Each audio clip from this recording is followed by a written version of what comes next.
Hi, Galactic Travelers. This is Dee Lee here with another mini Galactic Soul Origins reading for a client named Suzette. The most amazing thing came through when I started to tune into her energy. I found out that this is her first life ever in a 3D body. So she has had many lives outside of Earth, in higher etheric states, and on Earth in higher etheric states. She had lives in Atlantis and Lemuria, but this is her first 3D lifetime. So when I tapped into her level of density in these past lives, she was living anywhere between the ninth and 12th density in the higher etheric realms.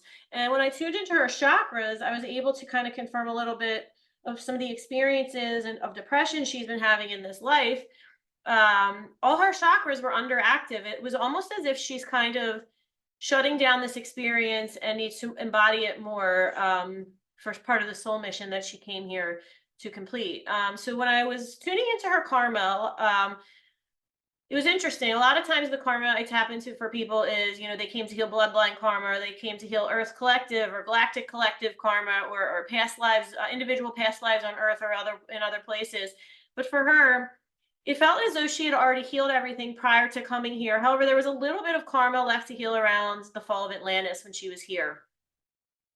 And it was really important for her to come back here and experience the energy of being here in order to heal that again. So for her, it's more about her mission, more so than healing her karma. And part of her mission is to help others anchor their light bodies into their 3D bodies during the ascension. And this connects to her ancient dragon frequency.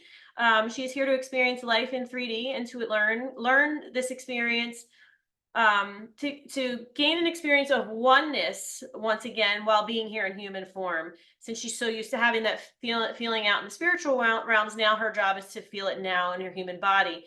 She's also here to communicate through. She's used to communicating through telepathy as like a highly evolved being, but now she is here to learn to communicate through the spoken language in the human body.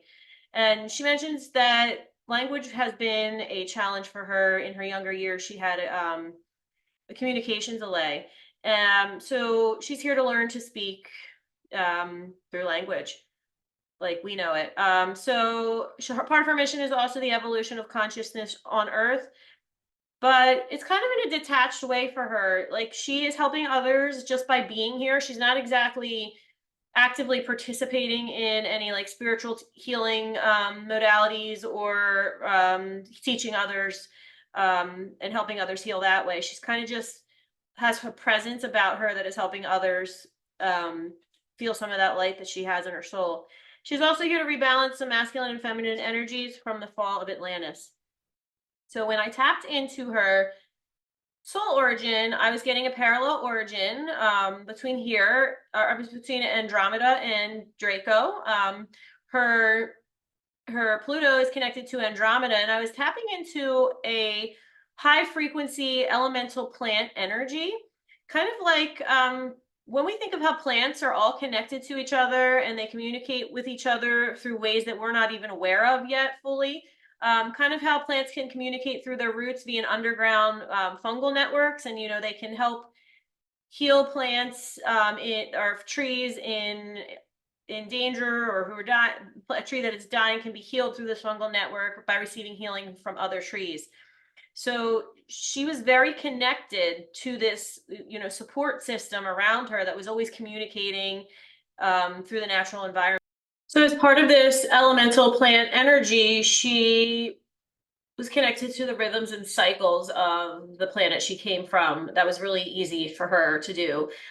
Debbie Solaris even says on her website that a lot of the early Andromedans came to Earth because they were interested in studying plant life, flora and fauna here on Earth. So we know that this is something that was really valuable to them.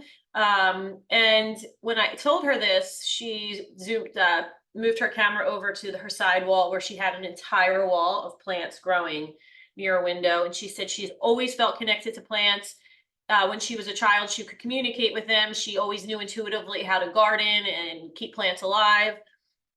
So I felt this was like a really strong connection to her Andromedan origins. But now she's here again, experiencing life in a 3D body, totally disconnected or feeling disconnected from this network of like-minded souls around her, and she's kind of learning to tap back into that while here in the human experience. So her other parallel origin is in Draco through her connection to Neptune and Etamin. She carries the ancient dragon frequency, and she was a teacher of higher spiritual ideals and laws that just came naturally to her. She was also here to, again, on Earth, using this dragon frequency and energy to help people anchor their light bodies into their 3D bodies during the time of this ascension.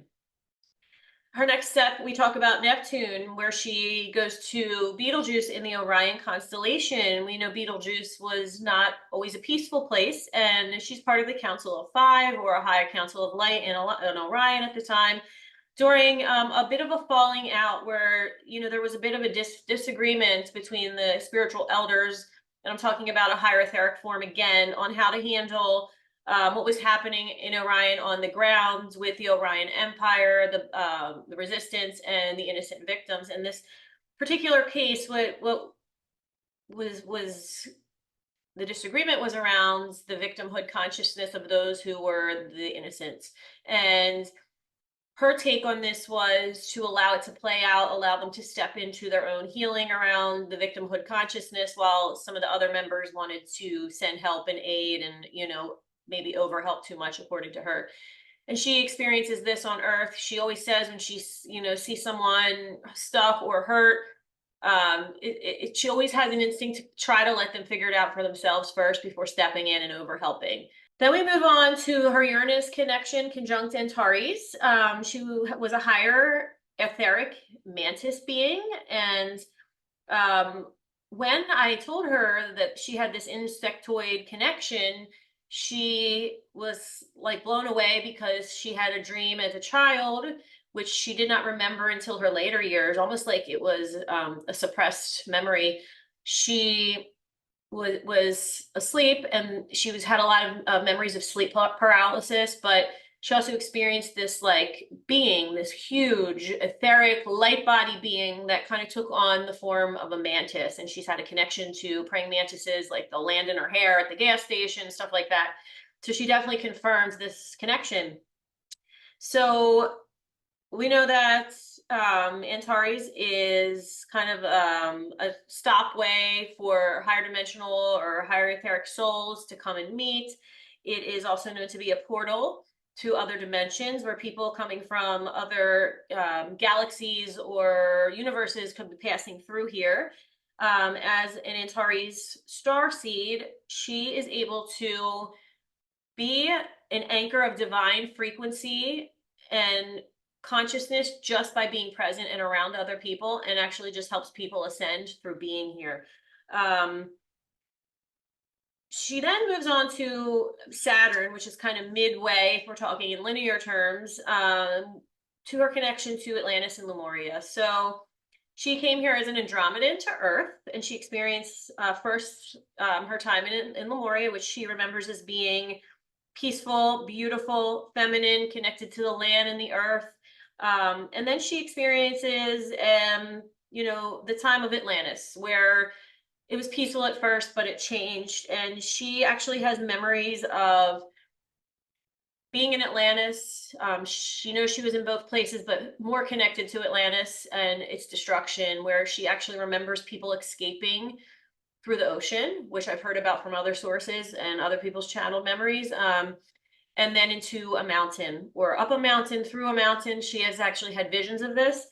And it feels like this is where she has a little bit of karma around these beings from other planets who came and eventually started the destruction of Atlantis through their polarized ways of being. And I feel like for her, it's a small bit of healing that is still needed, because she's already healed most of her karma through coming here. But it's almost like by being here again on Earth, where this took place, she's getting a further sense of healing around healing those masculine and feminine energies. She experiences where she has anger that is suppressed, and she's really calm and patient until she's not, and she explodes.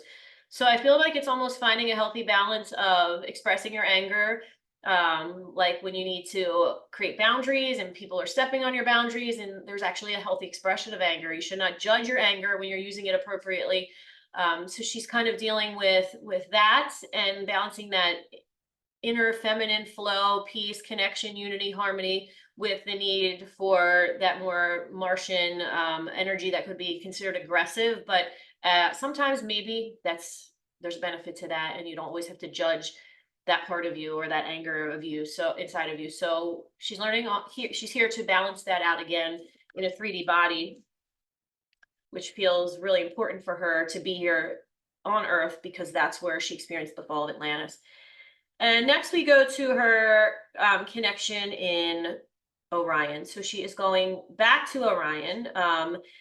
Here we have an opposition between Jupiter and Orion, and she's really finding challenges again here, finding challenges in experiencing joy and pleasure. And she's still working in the higher states, but I see her as a reptilian, and she's kind of acting as a reptilian spirit guide to the Orion Empire during the brutal war and division that was being experienced there. So it's like she isn't quite as high in a higher state of consciousness as she started as a dragon, or the plant energy. She's here as a more individualized energy, but she's still in the spirit realm, and she is trying to work with the beings of the Orion Empire to kind of aid them a little bit into being less polarized or destructive. And she doesn't really feel much success when she's here. So when she moves on, she goes to Sirius A, and again, she's in another higher etheric reptilian form, and she does finally ascend here by, with the Assyrian collective, which is known to have ascended by facing the shadow, by integrating all parts of them, calling all parts home, accepting, the darker side of life and existence. And they did this as a collective, and they faced those, the darker side of their society. And this is where she kind of healed everything, came back together again, before deciding to move on here to Earth in her 3D body. So the really cool thing is that when I mentioned these reptilian difficult and challenging lives that she also has memories and dreams of being in places, again, overseeing it. So I tapped into her being in the higher etheric states, and that's how she felt she saw herself when she was in Orion and Sirius during times of war. She was overseeing everything. She was watching the destruction of the planet. She saw an entire planet being decimated, completely wiped off, like burning, people dying, everybody leaving and fleeing. And she was just there, like in awe and shock, like, why is this happening? What can we do about this? Like, we just have to let it be. And she remembers having this memory, but not actually there on the ground fighting. And that is exactly how it came through to me in her chart. So it's super amazing when I am reading for these clients who are really intuitive, especially in their dreams, and they have all these experiences that confirm everything that I am seeing in their galactic astrology chart. To book a reading, you can go to dlkevolve.com, and I hope everybody has a fantastic week. Bye-bye.